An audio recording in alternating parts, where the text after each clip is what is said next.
Hi, my name is still remain Noesado. I want to thank you for the likes. Thank you for sharing my video.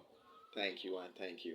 Please do free share this video and hit the comment section if you have any question. Thank you. I thank you. In the last video, we discussed on how to tips on how you can write your project thesis, and also discussed the standard breakdown structure of how a project thesis looks like. In today's video, we are going to discuss more on methodology.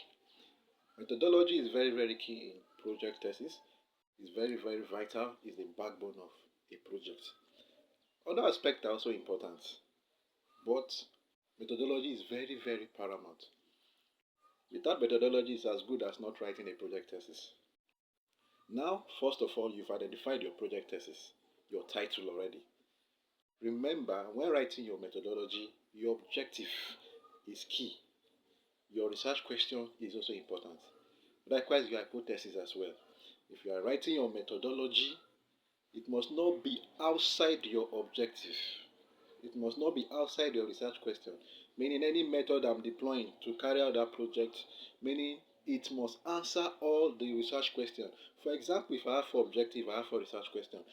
If I'm deploying any method, meaning it must satisfy all the objective questions, and likewise my objective. Well, there are methods in writing a methodology. What are the methods? We have the qualitative method and the quantitative method. The quantitative method has to do with numerical values. Basically has to do with data. While the qualitative has to do with basically theoretical analysis. Now, you can ask me which of the field can this be carried out. It all depends on your university, your department, and your supervisor. But for those in engineering, what they do basically is they carry out designs. They carry out designs analysis, experimental designs, likewise data analysis. Then those in the social sciences as well, they also carry out data analysis. They also make use of the quantitative analysis. Then those in the law, faculty of law, psychology, philosophy, basically they usually deploy the qualitative method of analysis.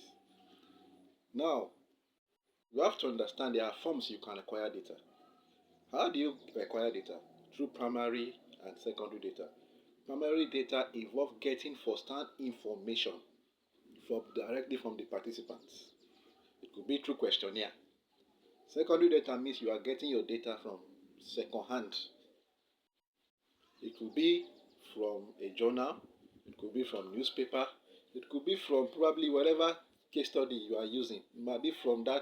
For example, you are using a company, you're writing about a company, for example, Boa Cement. You can get the data from their sites. Probably if you are carrying out financial analysis, you can get data from their sites. So it's also important that when writing your getting your first-hand data, ethical consideration is very important, which I will discuss in the next video. So all these methods are very important. It all depends on your university, supervisor, and whichever one you chooses to use, and depending on your university as well, the department as well.